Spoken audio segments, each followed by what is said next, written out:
La scène a de quoi surprendre en plein territoire de Saguenay. Mais que la population soit rassurée, ces images ont été captées par Ville en Action lors d'un exercice militaire qui est en cours depuis lundi et qui implique 350 soldats de Valcartier.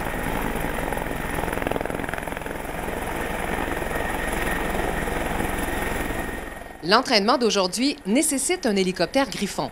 Selon le plan prévu, l'appareil s'écrase dans un champ à 1 km de la route après une attaque surprise du camp des rebelles. L'intention, c'est que, mec, l'hélicoptère canadien, des forces canadiennes s'écrase.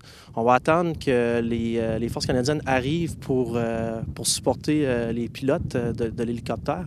Puis mes forces, sur cette position-là, on va engager les forces canadiennes pour les perturber. Il n'y a aucun danger au public, puis les personnes civiles alentour, puis ou bien leur propriété, là, puis leur bien public. Il n'y a pas de danger du tout. Le scénario prévoit que les soldats ennemis prennent position dans les bois et se cachent en attendant l'arrivée des militaires des forces canadiennes, venus secourir les passagers de l'hélicoptère blessés lors de l'écrasement. Vous allez voir, il va y avoir une attaque simulée avec des balles à blanc.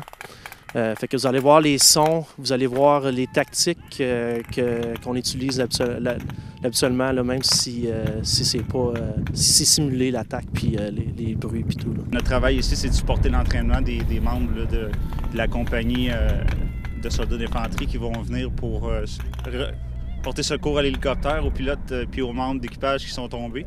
Notre job à nous autres, c'est de faire des actions pour les challenger un petit peu. Organiser un exercice comme celui d'aujourd'hui demande beaucoup de préparation pour que tout se passe de façon sécuritaire, à commencer par la reconnaissance des lieux.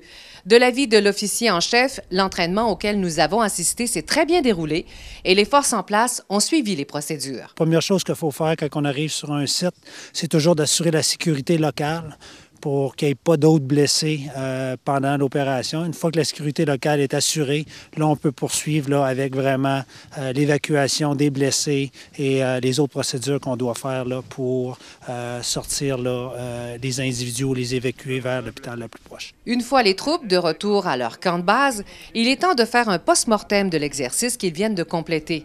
Une étape importante qui permet aux militaires de faire ressortir les points forts et négatifs de leur manœuvre. Ça permet à la section au peloton ou à l'organisation qui vient de faire l'action de tout de suite être en mesure, s'il y a une action similaire qui se répète rapidement, qui vont être capables de travailler des points là, qui vont avoir été améliorés. L'opération Rafale Blanche prend fin demain, vendredi, et Ville en Action sera là pour vous présenter le dernier reportage sur le déroulement de cet exercice militaire.